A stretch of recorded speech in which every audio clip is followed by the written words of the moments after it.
All right, Psalm 5, let's call this one, we want the truth to be one way when actually it's another. Understanding that in this chapter, it is one of what seems to be three prayers, actually lies smack dab in the middle of three prayers, one being chapter 4, now chapter 5, and then chapter 6, where the psalmist is talking about the ways in which he appeals to God. In this chapter, he says, God, please hear my prayer. For he is going to say to you, I pray. When early in the morning, he's going to say that God hears him as he makes sacrifice early in the morning and watches, presumably for God's response. He's going to say, but you are not a God that delights in wickedness. And among the characteristics of the wicked, he is going to describe that God wants no part of. He's going to talk about the evil, those who are boastful, those who practice evil, those who lie, and those who are bloodthirsty and deceitful.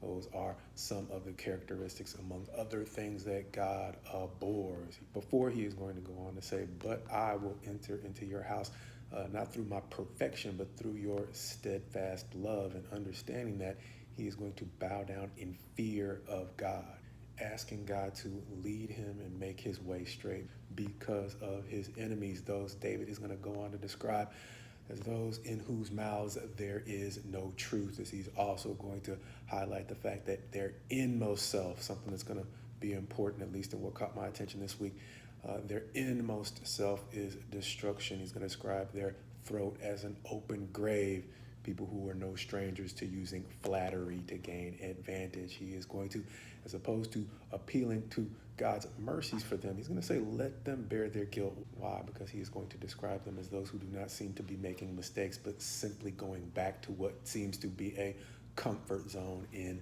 deception. As he is going to go on to say, however, please let those who take refuge in you rejoice, as he concludes around about verse 11 by saying, but let all who take refuge in you rejoice. Let them ever sing for joy and spread your protection over them, that those who love your name may exult in you. For you bless the righteous, O Lord. You cover him with favor as with a shield. And much like Psalm 1, it seems like David is drawing a contrast between the way of the righteous and the way of the wicked.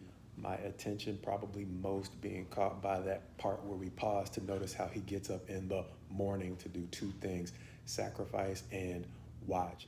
Understanding that he seeks God out in the morning, presumably before he begins to make significant moves. And two, he watches, reminding me of what we noticed in Job, where Elihu and Job seem to notice over and over again the way in which God often speaks to his people through subtleties. And so when we see David watching for a response from God, it seems to be an interesting contrast to the wicked in this chapter, who basically enjoy the freedom for the truth to be whatever it is they say it is. And so in this chapter, David seems to provide an example of the way in which a righteous man actually finds joy in watching to see what the narrative is from God, as opposed to the wicked who enjoy the freedom to actually create the narrative. And the reason why it probably caught my attention, even though I'm eisegeting that into the chapter a little bit, it may be because more and more we seem to be in a culture that enjoys the freedom to make the truth whatever it says it is, whether in the church or outside of the church.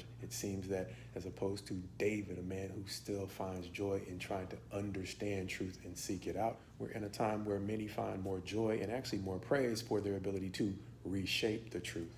And in this time when reshaping the truth seems to be more and more a fundamental right of citizenship, it not only takes more discipline to tell the truth, finding the truth and telling the truth both seem to be more and more difficult things to do, because even if you haven't lost your desire or fire for telling the truth, the consequences seem to be more and more severe for describing things the way they are, as opposed to the way in which many would like them to be.